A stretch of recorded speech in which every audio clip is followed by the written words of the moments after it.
Welcome to this podcast for Brighton School of Business and Management students studying for the Btec Level 5 courses.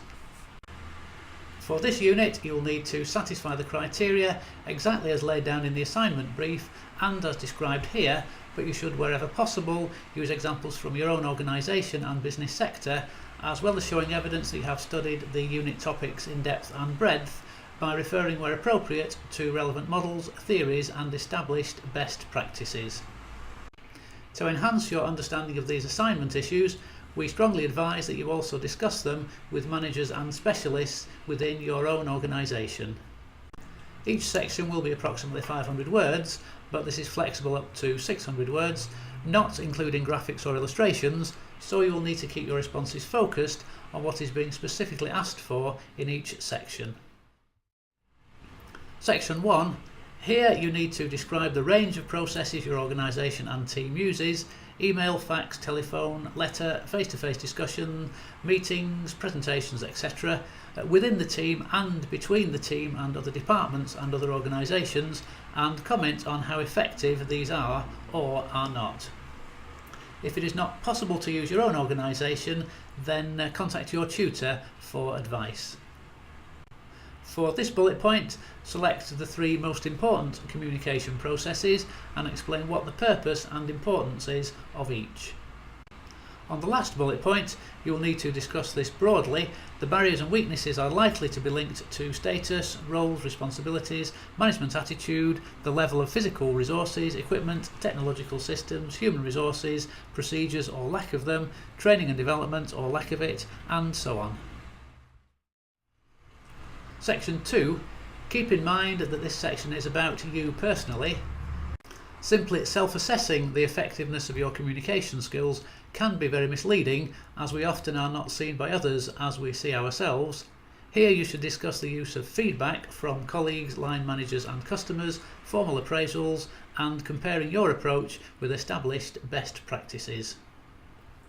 Here you need to show evidence of a range of skills, for example materials for a presentation, emails and letters to and from, appraisal notes, witness statements from your colleagues or line manager, customers or clients, minutes of meetings, etc., and briefly describe the purpose of these. The evidence documents should be presented as appendices and are not included in the word count. Against the background of your responses to the earlier 2 bullet points, present a formal self-assessment of the effectiveness of your communication skills in a specific situation, briefly describing the situation and the methods of communications used, and prepare a formal evaluation statement of how effective your actions were. And for the last bullet point, this needs to be a plan, not a discussion, with actions, timescales and objectives, and you need to explain how the changes and improvements will be carried out and what effects and results they will bring. Section 3. This section needs a broader response from the organisational point of view.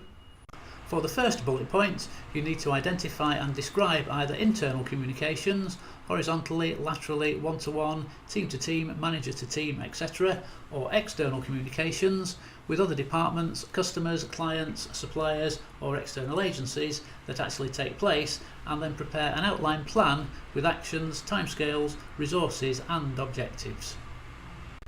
Ideally, you should now implement the plan that you have developed, but if this is not possible, then make a proposal such as you would present to a senior manager, explaining how you would make the changes and introduce the improvements, with dates, targets and roles, etc.